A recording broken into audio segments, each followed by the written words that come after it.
कभी ऐसा हुआ है, आप मूवी देख रहे हैं, सीन चल रहा है, कोई डायलॉग नहीं है, सिर्फ एक कैरेक्टर खिड़की के पास चुपचाप खड़ा बाहर देख रहा है और तब आपको लगता है ये सीन थोड़ा लंबा हो गया।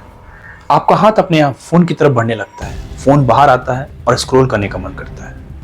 मैं ये बात किसी और की नहीं कर रहा हूँ, ये बात मैं अपनी कर रहा हूँ। मैंने खुद को पकड़ा इस मोमेंट में, थिएटर में भी, घर पे भी, लैपटॉप के सामने बैठे हुए भी। सीन चल रहा है और मेरे दिमाग से एक आवाज आती है, व्हाट इज नेक्स्ट, जैसे साइलेंस से डर लगने लगा हो। और तब जाके मुझे रियलाइज हो ये सिर्फ मेरी प्रॉब्लम नहीं, हम सब की प्रॉब्लम है। हाय गाइस, मेरा नाम है सुमित और आज हम बात करने जा रहे हैं why we can't sit through films anymore और क्यों हमें साइलेंस से डर लगने लगा है। मुझे याद है जब मैंने 2018 में अक्टूबर मूवी देखी थी, बहुत लोग कह रहे थे यार इस मूवी में कुछ नहीं होता, पर मैंने देखा बहुत कुछ हुआ, बहुत कुछ हो रहा था। एक आदमी का चुपचाप केयर करना बिना किसी गारंटी के, बिना किसी रिवॉर्ड के, उस साइलेंस में एक सच्चाई थी और वो साइलेंस ही बहुत अनकंफर्टेबल था। उस लड़की के मुंह से एक बार अपना नाम लेने की वजह, जानने की चाह, and the silence of 2 years। Cinema का हमेशा से एक ही मतलब रहा है कि रुकना, सोचने के लिए रुकना, फील करने के लिए रुकना। पर आज हम रुक नहीं पाते, हम हर जगह को फील करना चाहते हैं, म्यूजिक से, डायलॉग से, फोन से।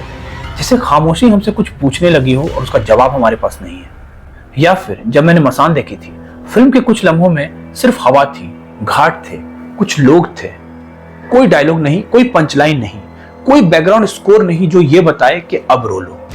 और शायद इसलिए वो दर्द बहुत ज्यादा रियल था। या फिर 2013 में आई लुटेरा, जिसकी मोहब्बत में कोई शोर नहीं था, बस कहानी धीरे धीरे कहीं ना कहीं दिल में बैठती ही जा रही थी। ऐसी मूवीज देखते समय हम बोर नहीं होते थे, हम प्रेजेंट होते थे पूरी तरह उस मोमेंट में। पर आज हम प्रेजेंट रहना भूल गए हैं, हम हर चीज को कंपेयर करते हैं।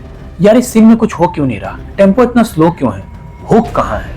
पर शायद सवाल यह होना चाहिए, मैं इतना रेस्टलेस क्यों हो गया हूँ, मैं यहाँ ठहर क्यों नहीं पा रहा हूँ।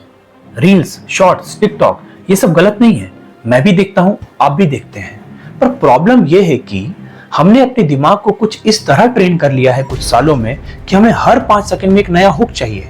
और जब सिनेमा उस रूल पर काम नहीं करता तो हम उसे स्लो कह देते हैं। शायद सिनेमा स्लो नहीं हुआ, हम इम्पेशेंट हो गए हैं। Film makers dilemma, story and survival. सोचो आज अगर अक्टूबर जैसी मूवी बनानी हो, या फिर लुटेरा जैसी फिल्म बनानी हो, या फिर मसान जैसी फिल्म बनानी हो, तो कितना रिस्क है। एक फिल्म मेकर के पास एक चॉइस होती है, स्टोरी बचाए या अपनी audience. It's a case of story and survival. और जब सर्वाइवल की बात आती है ना, तो कहानी अक्सर हार जाती है।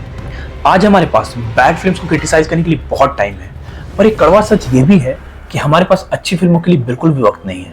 क्यों?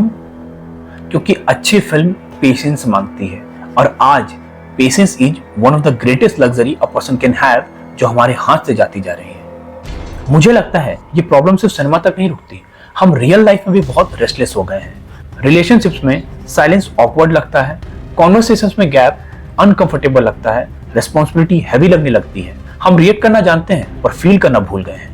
और सच बताऊं, मुझे डर लगता है। डर इस बात का नहीं कि सिनेमा बदल गया है, डर इस बात का है कि कहीं मैं ही तो नहीं बदल गया हूं, कहीं मुझे इतनी आदत तो नहीं पड़ गई स्किप करने की कि कहीं एक दिन खुद को ही स्किप कर दूं। मुझे इसका जवाब नहीं पता, मुझे बस इतना पता है कि कल फिर से जब कोई फिल्म मुझे रेस्टलेस करे तो मैं फिल्म को ब्लेम करने से पहले खुद से सवाल पूछूं कि मैं इतना बेचैन क्यों हो गया हूं। शायद सिनेमा हमें बोर नहीं कर रहा, सिनेमा हमें हमारा सच दिखा रहा है। And why I am saying this all, because I am a believer of this art form called cinema. So this was the video guys in the series of cinema and society, जहां हम cinema के through सिर्फ कहानियों को नहीं, अपने हालातों को भी समझने की कोशिश करते हैं, frame by frame, silence by silence. And if you agree with this, let me know in the comments what's your take. तब तक के लिए thank you so much for watching. Take care and love you all.